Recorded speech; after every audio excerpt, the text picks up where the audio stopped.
Olá, meus amigos, voltando aqui então no segundo bloco da nossa aula de inflação. A gente estava vendo no último bloco a parte de inflação de demanda e agora a gente vai estudar a inflação de custos, também chamada de inflação de oferta. Mas qual a diferença? Nenhuma, tá? Inflação de custos é sinônimo de inflação de oferta. Você lembra que a gente viu que a inflação de demanda, ela ocorre quando há um aumento da demanda agregada. Há um excesso de demanda sobre a oferta, há um excesso de procura, certo? E a inflação de oferta, a inflação de custos, é justamente ao contrário. É quando há uma retração na oferta. Mas por que isso? A inflação de oferta, eu vou deixar isso aqui e vou escrever aqui para vocês. A inflação de oferta, ela pode ser, vou botar aqui inflação. A inflação, tá? Ela é representada pela letra π, inflação de oferta ou de custos. Ela basicamente tem três causas: pressão por salário,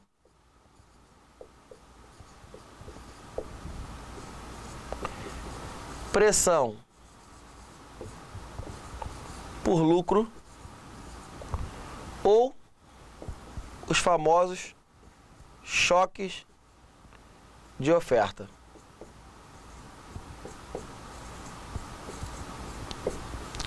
Você pode ver ele representado pela letra E com um tiozinho aqui. Como assim? É porque é o seguinte, se via sindicatos, os sindicatos ficaram muito fortalecidos, tá?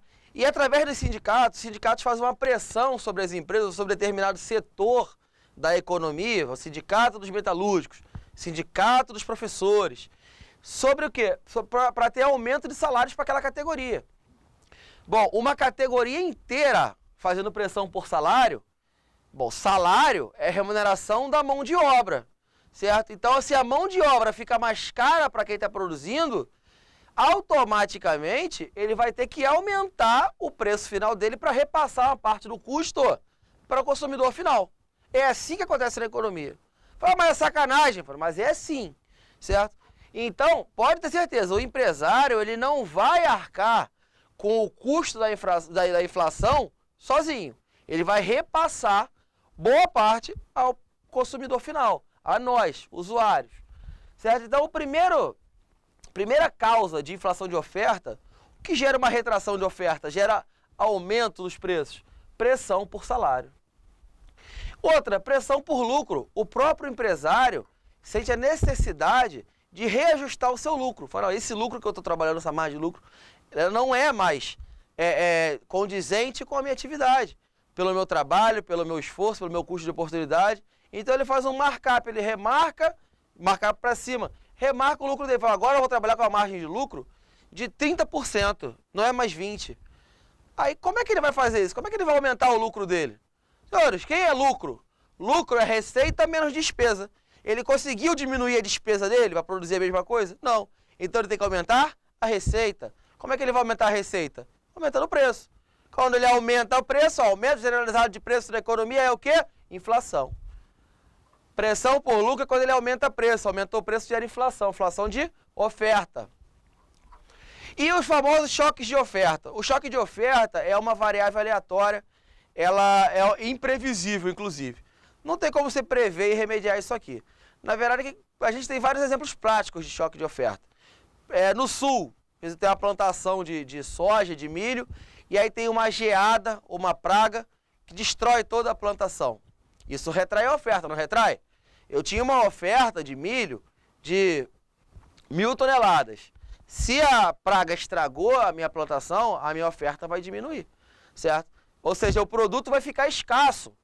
E um produto escasso, ele tem muito valor econômico. Não é isso? A economia é ciência da escassez. Quanto mais escasso o produto, maior o valor dele. Então, nesse caso, a geada é um choque de oferta, uma variável exógena, aconteceu de fora para dentro, acabou com a plantação, diminuiu a oferta, se retraiu a oferta, gera uma inflação. É a crise do petróleo. Quando teve a guerra lá no Golfo do Iraque, o preço do petróleo ficou muito alto. Por quê? Porque as indústrias lá, elas pararam em parte de extrair petróleo para produzir material bélico, era a ordem do governo. Então a oferta de petróleo se retraiu. Quando a oferta diminui, o bem fica escasso. Quando o bem fica escasso, o preço aumenta. Bom, se eu tenho 10 canetas dessa aqui, essa caneta aqui custa R$1. Agora, se só existem 2 canetas dessa, então ela tem mais valor do que se tivesse 10, certo? Então a gente tem vários choques de oferta. Na atividade agrícola acontece muito isso, de seca, de geada, de praga, né, de bicho que dá.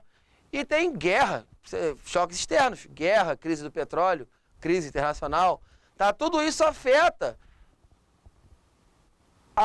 o mercado interno também. Por quê? Porque ela vai retrair a oferta, retraindo a oferta. A gente vai ver naquele gráfico que eu vou desenhar agora de novo.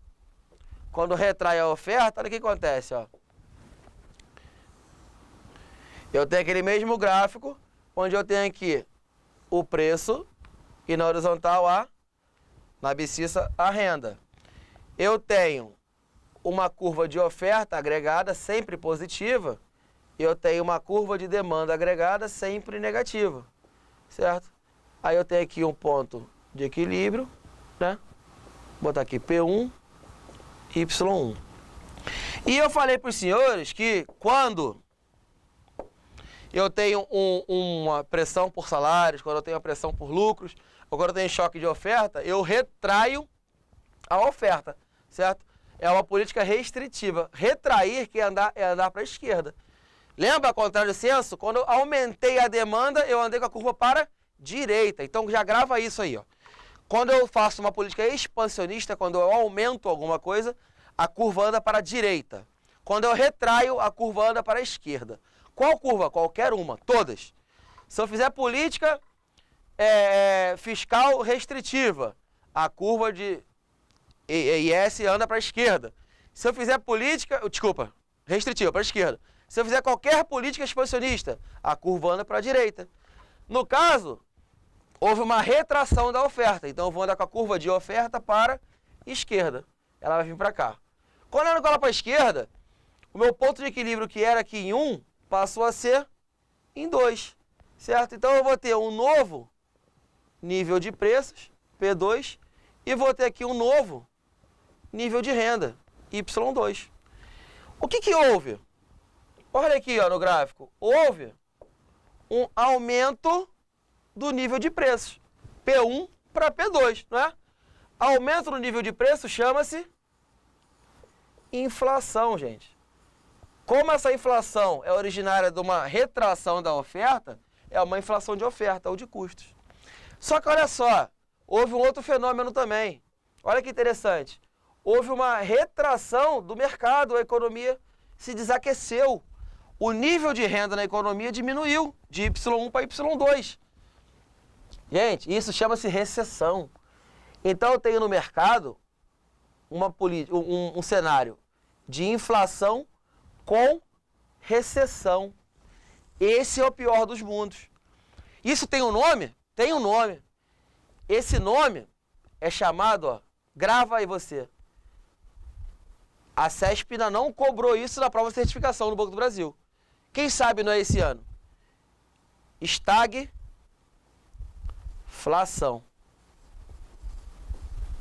Não entendi. Porra, pinta de amarelo aqui, ó, pá. Escreve no teu quadro, coloca do lado do espelho quando fosse pentear e tal, maquiar. Estagflação, que fenômeno é esse? É o fenômeno quando eu tenho a economia com cenário de inflação, aumento de preços, e um cenário de recessão, retração da economia. A economia desaquece e o preço aumenta. Nossa, é o mundo se acabando. Agora, cuidado, porque pegadinhas de prova. A estagflação só existe quando eu falo de inflação de custos. Quando eu falo de inflação de oferta. Então não existe estagflação na economia, na inflação de demanda? Não. Só existe estagflação quando eu falo em inflação de oferta. Tá ok? Inflação de demanda não tem. Grava essa palavra aí. Ela vai cair na tua prova. E você vai lembrar de mim. Tá ok? Então, voltando. Tá bom? Tá aqui a curva de oferta. Quando eu retraio a curva de oferta, eu aumento o preço. Tem a estagflação. Tá aqui basicamente pelos choques de oferta. Tá? Porque olha aqui, gente, o raciocínio aqui, ó. O preço dos insumos aumentam, certo? Se eu tenho uma retração da oferta, se eu tenho, né, ou aumento da mão de obra, ou aumento por lucro, ou aumento dos preços por um choque de oferta, o preço dos insumos aumenta. Quando o preço do insumo aumenta, o custo de eu produzir aquele material fica mais caro, aumenta o custo de produção. Por consequência, vai aumentar o preço do produto final. Tá? É o raciocínio lógico. Beleza? Meu querido, por favor, estagflação só existe quando eu estou falando de inflação de custos. Também chamada de inflação de oferta. Beleza? Estagflação só existe na inflação de custos. O que causa a inflação de custos? Pressão por salário, pressão por lucro e choques de oferta. Tá beleza? Assim a gente fica feliz, todo mundo. Vamos lá, então seguindo. Segue.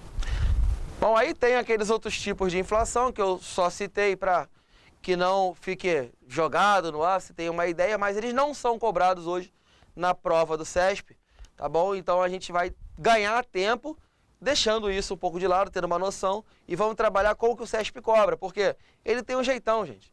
A prova do CESP está aqui. Eles cobram todo ano, há 10 anos eles estão cobrando a mesma coisa. Tá? Então vamos fazer a nossa cartilha. E, por fim, eu tenho que falar para vocês da curva de Phillips. A curva de Phillips em si ainda não foi cobrada, mas já cobraram entendimento sobre ela. A curva de Phillips é um gráfico deste padrão assim, que ela mostra um trade-off. O que é trade-off em economia? A troca. Uma troca entre inflação e desemprego. Então aqui eu tenho inflação, aqui eu tenho inflação, aqui eu tenho índice de desemprego. O que a curva de Phillips mostra para você? Que o custo de se combater a inflação é aumentar o desemprego. Ou seja, quando a minha inflação está alta, o mercado está aquecido. Eu tenho desemprego? Baixo. Ah, eu quero reduzir a inflação. Se você reduzir a inflação, você vai desaquecer o mercado. Então o teu desemprego vai aumentar. Tá ok? Não dá para ter tudo nessa vida. O que é melhor? Inflação alta? Desculpa, o que é melhor? Inflação baixa ou desemprego baixo? Bom, melhor são os dois, né? Mas não dá para ter os dois. Tá? Se eu tiver a inflação baixa, eu vou ter nível de desemprego alto.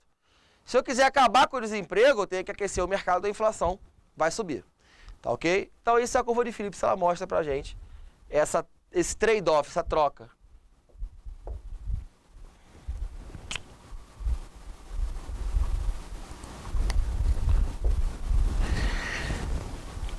O deslocamento também é aquilo. Se eu tenho uma expectativa inflacionária positiva, se esse ano que vem a expectativa dos economistas é que a inflação aumente, se aumenta, a curva anda para a direita.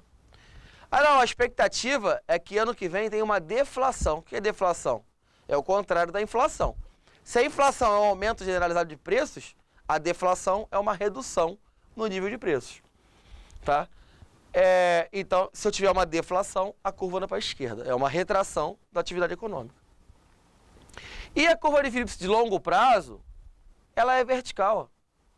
Não existe trade-off. Ela é vertical. Por que ela é vertical? Porque as expectativas já não funcionam daquela forma de você trocar um pelo outro. Só no longo prazo, tá bom? Então, a curto prazo, a curva de Phillips ela é decrescente. Ela mostra o trade-off, ou seja, ela mostra a troca entre inflação e desemprego. No longo prazo, ela é vertical. É vertical, ou seja, não existe essa troca entre inflação e desemprego. Ainda não caiu a curva de Phillips, tá? Mas pode vir a cair o conceito dela. Você vai entender melhor quando a gente começar a fazer as questões. O que eu falei que não caiu? Caiu você saber isso aqui. O cara olha aí e fala, fudeu. Que isso? Né? Calma. Isso não morde. Isso não é bicho. Isso é a equação da curva de Phillips. Eu preciso decorar essa equação? Não, não preciso. Só precisa saber uma coisa. Que a inflação do período, ela será composta por 3 componentes. Esse e esse, certo? Ela será composta por um componente inercial, certo? inflação inercial. Mais um componente aqui que é a inflação de demanda. Isso aqui representa o aquecimento da economia. E mais um componente aqui que é a inflação de oferta. Como assim? Como assim? Que não existe no mercado, gente, só a inflação inercial ou só a inflação de demanda gerada pelo excesso de demanda sobre a oferta. E também não existe a inflação só de oferta, de custos, gerada só por aquelas três causas, pressão por salário, lucro ou choque de oferta. O que a equação diz pra gente é o seguinte, é que eu tenho três componentes que vão agir de forma conjunta para se determinar a inflação.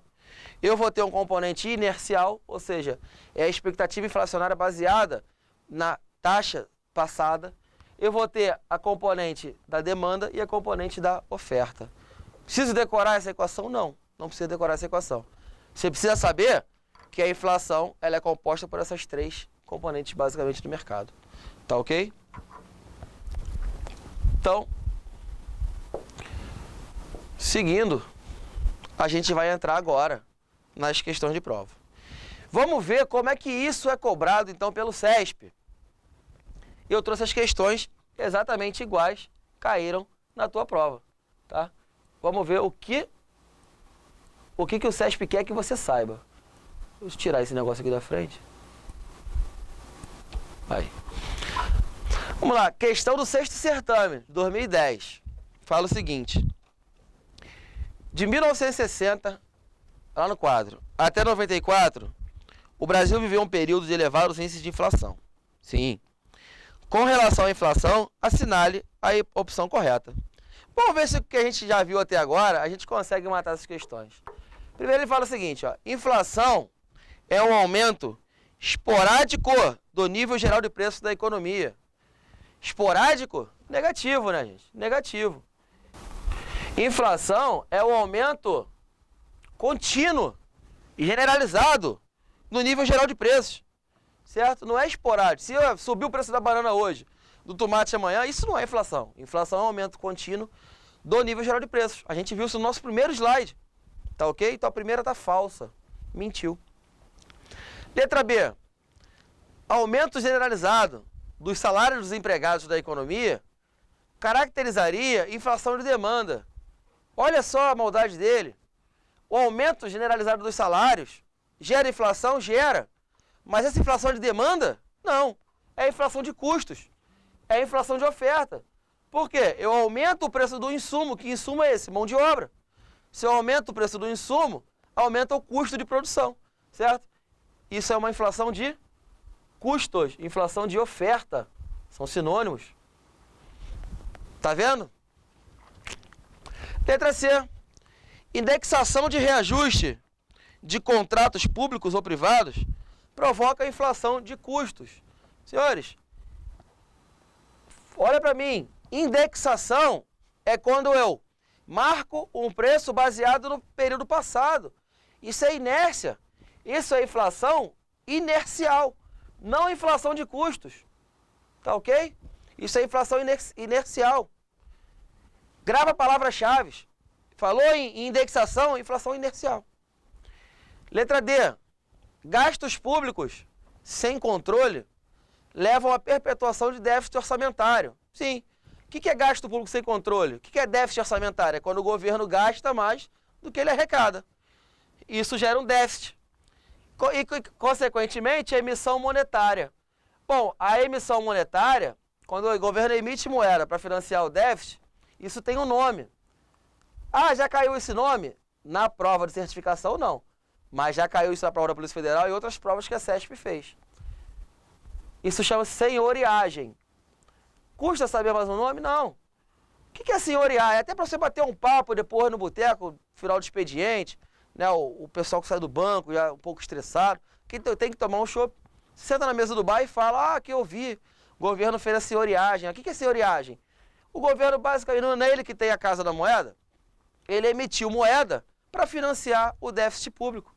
Tá? Senhoriagem, emissão de moeda para financiar déficit. Isso leva à inflação? Leva.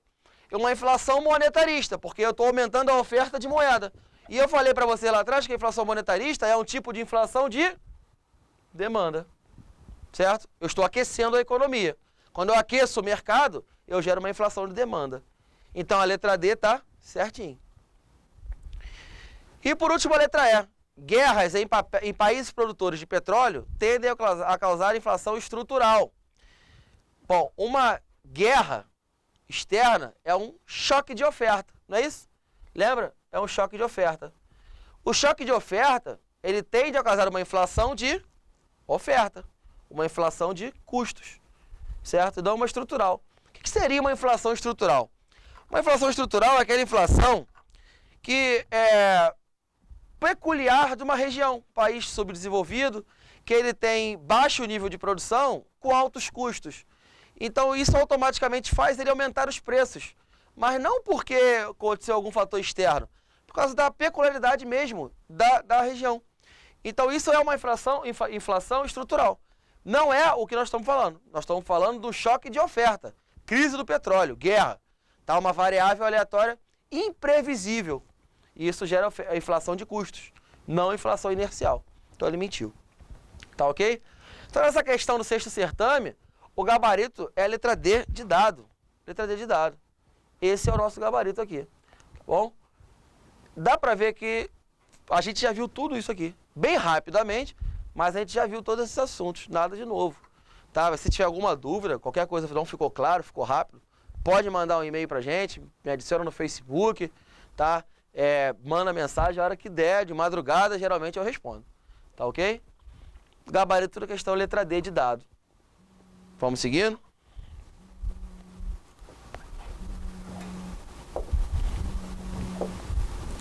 Próxima questão. Lá no quadro, ó. 14º certame 2014. Essa questão caiu agora. Caiu agora, esse ano, na tua prova. Tá fresquinha. Com relação à inflação e a conceitos correlatos, assinale a opção correta. Letra A.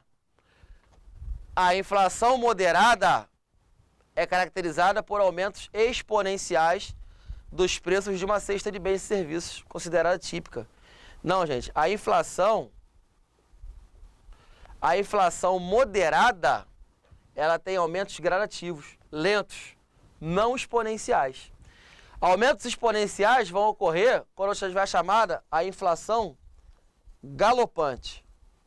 Uma inflação galopante, uma hiperinflação, aí os aumentos são exponenciais. Lembra como é que é o exponencial? Aquela curva que sobe de forma desenfreada? Tá? Quando a inflação é moderada, é leve. Tá? Então são aumentos gradativos, os aumentos vão aumentando de forma bem lenta, na verdade, são aumentos lentos. Tá ok? Então a letra A ela mentiu, tá falsa. Letra B. Na inflação inercial, os mecanismos de indexação formal e informal propagam a perpetuação das taxas de inflação anteriores, as quais são repassadas aos preços correntes. Perfeito! Lembra? Palavrinha mágica. Ó. Falou em indexação, eu tenho inflação inercial, que é justamente o quê? O reajuste dos preços correntes baseados nos preços anteriores. Letra B tá boa. Boa. A princípio, é o gabarito da questão. Letra C. Em uma situação de deflação, o que é deflação? Redução do nível geral de preços. É o contrário da inflação. Os preços de uma cesta considerada típica aumentam acima da capacidade produtiva da economia. Não. Tá? Os preços diminuem, os preços caem. Se é deflação, tá ok? Os preços caem. Isso aqui é para pegar aquele candidato mais desavisado, que está lendo a prova rápida, cansado, no final, e passa desapercebido. Você lê deflação e acha que é inflação. E marca certo, mas não é certo. Tá ok?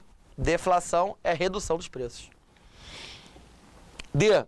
A inflação de demanda é caracterizada pelo aumento dos custos de produção de bens e serviços. Nós já vimos isso também, gente. Tá vendo? Vai ficando batido, as pegadinhas não mudam. A inflação de oferta é caracterizada pelo aumento dos custos de produção de uma cesta considerada típica. Tá ok? E letra E, a inflação de custos é ocasionada pelo excesso de demanda agregada em relação à produção total de bens em relação à produção total de bens e serviços da economia. Não, aí é inflação de demanda, né? A inflação de demanda é ocasionada pelo excesso de demanda agregado. A economia superaquecida. Então ele inverteu aqui, a D e a L inverteu os conceitos. Tá ok? Aqui ele inverteu o conceito de inflação e deflação. E aí você vê que é tranquilo. Tá? E o nosso gabarito mesmo ficou letra B. Não tem muito mistério. É a nossa resposta. Beleza? Mais alguma dúvida e tal, pode mandar à vontade. Estamos aqui para isso. Seguindo. Próxima questão, caiu, ó, em 2013, ano passado. 13º certame, caiu ali, ó. A inflação correspondente a uma situação de aumento contínuo e generalizado do nível de preços. É isso? A inflação corresponde a um aumento contínuo e generalizado do nível de preços. O enunciado mesmo já falou. A inflação resultante da emissão de moedas para financiamento do déficit orçamentário do governo é denominada... Aí tu vai falar assim, pô, tá de sacanagem, né? Ele acabou de cobrar isso. Não, não foi agora. Ele cobrou isso no 6º certame, em 2010, certo? Mas ele cobrou de novo em 2013. E quem diz que ele não vai cobrar em 2014, 2015? A senhoriagem, que é o nome disso aqui, certo? Lembra? A senhoriagem, que é a emissão de moeda para financiar déficit público, é uma inflação monetária do tipo inflação de demanda, porque ela aquece a economia, ela aquece o mercado. Tá ok? Então, o gabarito dessa questão é letra E de escola. Beleza? Questão simples, direta, que você não perderia nem muito tempo. Muito tempo com a resolução dela na prova. Marca ela, aperta o X e bora para a próxima. Tá ok?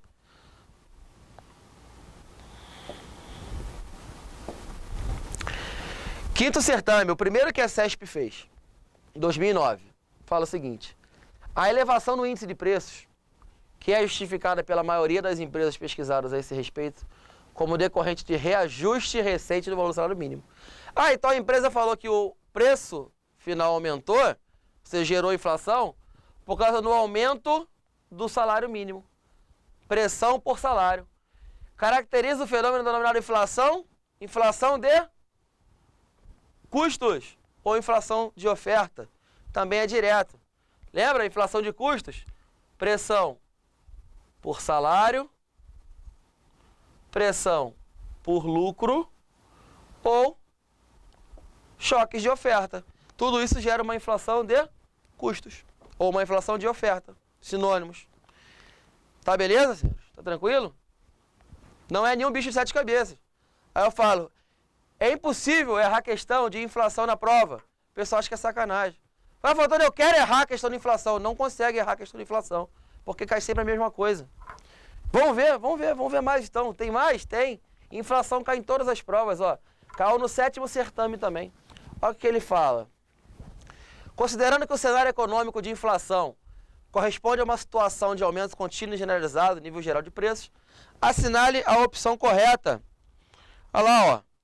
A redução de salários em uma economia caracteriza a inflação de custo. Bom, redução de salário reduz o custo. Se eu estou reduzindo o custo, eu não vou ter inflação nenhuma, eu vou ter deflação. Tá? Aqui estaria certo se ele falasse o seguinte para mim, ó. Se ele falasse assim, ó. Aumento de salário caracteriza a inflação de custo. Aí tá ok. Redução, não. Letra B. Mecanismo de indexação utilizado na economia acarreta inflação inercial. Palavrinha mágica de novo, né? Indexação, inflação inercial. Tá certo isso, gente? Tá certo. Gabarito. Letra C, ele fala lá, ó. O excesso de oferta em relação à demanda de bens provoca inflação de demanda. É o contrário, né, gente? O excesso de demanda em relação à oferta acarreta inflação de demanda. Aqui está invertido. D. Uma causa frequente da inflação de oferta é a emissão monetária para financiar déficit. A gente viu isso em todas as provas. Ó. Uma causa frequente da inflação de demanda é a emissão monetária. Emissão de moeda, a senhoriagem, é a inflação de demanda e não de oferta. E mentiu de novo aqui na letra D. E letra E. A adoção de políticas econômicas para expansão, ou seja, políticas expansionistas, políticas que movimentam a curva para a direita da oferta agregada, normalmente provoca a inflação de demanda. Não, aqui ele errou duas vezes. Por quê? Para ter inflação de demanda, eu tenho que ter expansão da demanda agregada, certo? Não a da oferta agregada. Eu vou ter inflação de oferta quando a oferta se retrai. Vou ter inflação de demanda quando a demanda se expande. Então, o certo seria o seguinte, a adoção de políticas econômicas para a expansão da demanda agregada normalmente provoca a inflação de demanda. Sim, porque eles aquecem o mercado, aquecem a economia. Tá ok? Vocês estão vendo? Vou fazer a última aqui, saideira desse assunto aqui, antes de a gente entrar no assunto, rapidinho. Nono certame de 2011, rapidinho lá, ó. Assinale a opção correta referente ao processo inflacionário. Em geral, economias desindexadas têm problema de inflação inercial. Aquele que jogar com português, ó. Economias indexadas têm problema de inflação inercial. Desindexadas não, tá ok? Falso. A inflação de custos está diretamente ligada ao aumento dos gastos do governo. Não, quando o governo aumenta seus gastos, ele aquece a economia, isso gera uma inflação de demanda. Políticas expansionistas geram inflação de demanda, certo? A inflação de custo está diretamente ligada àqueles três fatores: salário, lucro e choque de oferta. O aumento dos impostos sobre o salário dos trabalhadores provoca a inflação de demanda. Não, gente, se o governo aumenta os impostos, sobra mais dinheiro para você ou menos? A tua renda disponível diminui. Se o imposto de renda agora passa a ser 50%, a sua renda diminui. Se a sua renda diminui, ele está desaquecendo o mercado. Você tem menos poder de compra. Você vai demandar menos bens e serviços, certo? Então aqui o certo seria, ó, uma diminuição dos impostos sobre o salário provoca a inflação de demanda. Aí sim, se eu diminuo os impostos, a minha renda líquida disponível ela é maior. Aí eu tenho uma inflação. Tá? A inflação favorece a distribuição da renda na economia, o que beneficia trabalhadores assalariados, recebedores de aluguel, não o contrário, né? A inflação, ela prejudica a distribuição de renda, ela concentra a renda, tá? E quem é trabalhador assalariado, então, é o mais prejudicado, porque a gente recebe renda fixa, né? A inflação, ela corrói o nosso poder de compra. Sobre a letra E, a adoção do regime de câmbio fixo é a medida de política econômica mais adequada para o combate à inflação. Tá certo. Por quê? Porque ela acaba com a especulação. Ela diminui a especulação. O regime de câmbio fixo vai ter a paridade de poder de compra constante, tá? É um mecanismo de freio ao processo inflacionário. Beleza? Tá vendo, gente? Que são tudo questões de prova do Banco do Brasil, do certame, feito pela CESP. Todas elas falam mais ou menos a mesma coisa. Tá? Eu quero errar a inflação, não vai conseguir errar a inflação, beleza? Eu não vou deixar você errar a inflação. Um abraço, até a próxima aula.